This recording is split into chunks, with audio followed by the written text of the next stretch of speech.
Hi hello ನಮಸ್ತೆ, welcome back to my YouTube channel. ಇವತ್ತಿನ special recipe ಏನಂತ ಹೇಳಿದ್ರೆ ಎಗ್ ಕರಿ. ಸೊ ತುಂಬಾ ಈಸಿಯಾಗಿ ಬೇಗನೆ ಮಾಡ್ಕೋಬೋದು. ರೊಟ್ಟಿ ಚಪಾತಿಗಳ ಒಂದು ಒಳ್ಳೆ ಕಾಂಬಿನೇಷನ್ ಅಂತಲೇ ಹೇಳ್ಬೋದು.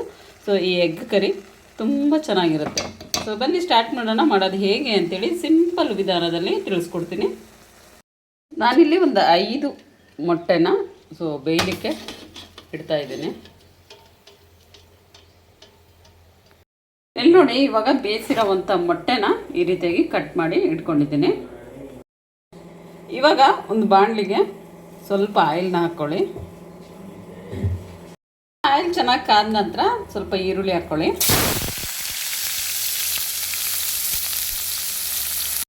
ಅಂದರೆ ನಾನಿಲ್ಲಿ ಒಂದು ಈರುಳ್ಳಿನ ಕಟ್ ಮಾಡಿ ಹಾಕಿರೋ ಅಂಥದ್ದು. ಸೊ ಆಯಿಲಲ್ಲಿ ಚೆನ್ನಾಗಿ ಫ್ರೈ ಮಾಡ್ಕೊಳ್ಳಿ.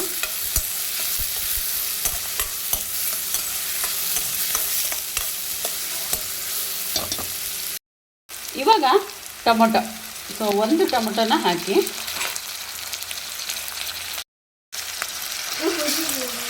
ಸೊ ಇದು ಕೂಡ ಫ್ರೈ ಮಾಡ್ಕೊಳ್ಳಿ. ಸೊ ಈರುಳ್ಳಿ ಮತ್ತು ಟೊಮೊಟೊ ಆಯಿಲಲ್ಲೇ ಚೆನ್ನಾಗಿ ಫ್ರೈ ಆಗಬೇಕು.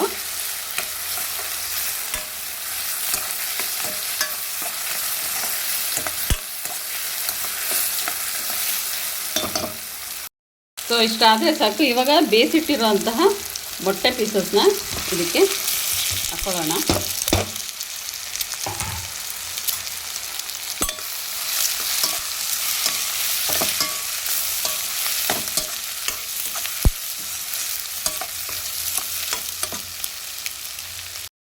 ಇದಕ್ಕೆ ರುಚಿಗೆ ತಕ್ಕಷ್ಟು ಉಪ್ಪು ಮತ್ತು 1 ಟೇಬಲ್ ಸ್ಪೂನ್ ಆಗುವಷ್ಟು ಅರಿಶಿನ, ಆಮೇಲೆ 1 ಟೇಬಲ್ ಸ್ಪೂನ್ ಆಗುವಷ್ಟು ಅಚ್ಚ ಖಾರದ ಪುಡಿ.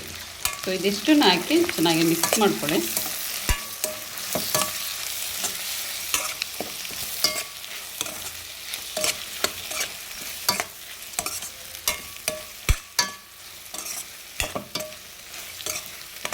ಸೊ ಇದಾದಮೇಲೆ 1 ಟೇಬಲ್ ಸ್ಪೂನ್ ಆಗುವಷ್ಟು ಗರಂ ಮಸಾಲ ಪೌಡರ್ನು ಕೂಡ ಹಾಕಿ ಚೆನ್ನಾಗಿ ಮಿಕ್ಸ್ ಮಾಡಿ.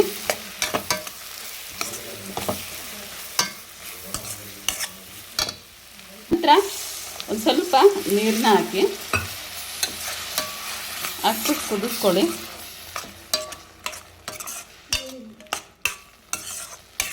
ಸೊ ಇದಿಷ್ಟು ಹಾಕಿ ಒಂದು ಸ್ವಲ್ಪ ಒಂದು ಕುದಿ ಬಂದರೆ ಸಾಕು. ಸೊ ಇದಿವಾಗ ಕಂಪ್ಲೀಟಾಗಿ ಆಗಿದೆ. ಸೊ ತುಂಬ ಚೆನ್ನಾಗುತ್ತೆ ಎಗ್ ಕರಿ. ಸೊ ನೋಡಿ ಎಷ್ಟು ಚೆನ್ನಾಗಾಗಿದೆ. ಸೊ ರೊಟ್ಟಿ ಜೊತೆಗೆ ಈ ಮೊಟ್ಟೆ ಎಗ್ ಕರಿ ರೆಡಿ ಆಯಿತು. ಸೊ ಇವತ್ತಿನ ವಿಡಿಯೋ ಇಷ್ಟ ಆಗಿದ್ದರೆ ಇವಾಗಲೇ ಹೋಗಿ ಸಬ್ಸ್ಕ್ರೈಬ್ ಮಾಡ್ಕೊಳ್ಳಿ ಅಂತ ಹೇಳ್ತಾ, ನೆಕ್ಸ್ಟ್ ಈ ಚಟ್ನಿ ಕುಡ್ ಚಟ್ನಿ ಅಂತೇಳಿ ಸೊ ಸಖತ್ ಸ್ಪೈಸಿಯಾಗಿರುತ್ತೆ. ಸೊ ಸದ್ಯದರಲ್ಲೇ ಈ ರೆಸಿಪಿನ ನಿಮ್ಮ ಹತ್ರ ಶೇರ್ ಮಾಡ್ತೀನಿ. ಇದರ ಜೊತೆಗೆ ಮೊಸರನ್ನ ಹಾಕ್ಕೊಂಡು ತಿನ್ನಬೇಕು. ರೊಟ್ಟಿ ಚಪಾತಿಗೆ ತುಂಬಾ ಚೆನ್ನಾಗಿರುತ್ತೆ ಅಂತಲೇ ಹೇಳ್ಬೋದು. ಸೊ ಸದ್ಯದರಲ್ಲೇ ಈ ರೆಸಿಪಿನ ನಿಮಗೆ ಶೇರ್ ಮಾಡ್ತೀನಿ. ಸೊ ತುಂಬ ಚೆನ್ನಾಗಿರುತ್ತೆ. ಸೊ ಹಾಗೆಯೇ ಎಗ್ ಕರಿ ಇವತ್ತಿನ ಈ ರೆಸಿಪಿ ಸೊ ತುಂಬ ಸಿಂಪಲ್ಲಾಗಿ ಬಹಳ ಬೇಗನೆ ಮಾಡ್ಕೋಬೋದು. ಸೊ ಅದ್ರ ಜೊತೆಗೆ ರೊಟ್ಟಿ ಕಾಂಬಿನೇಷನ್ ಇದ್ದರೆ ಸಖತ್ತಾಗಿರುತ್ತೆ. ಸೊ ನೋಡಿದ್ರಲ್ವಾ ಹೇಗೆ ಮಾಡೋದು ಎಗ್ ಕರಿನ ಅಂತೇಳಿ. ಸೊ ಇವತ್ತಿನ ಒಂದು ವಿಡಿಯೋ ನಿಮಗೆ ಇಷ್ಟ ಆಗಿದ್ದರೆ ಇವಾಗಲೇ ಸಬ್ಸ್ಕ್ರೈಬ್ ಮಾಡ್ಕೊಳ್ಳಿ. ನೆಕ್ಸ್ಟ್ ಆಗಲಿ ಮತ್ತೆ ಸಿಗ್ತೀನಿ. ಟೇಕ್ ಕೇರ್ ಎಲ್ರಿಗೂ. ಬಾಯ್.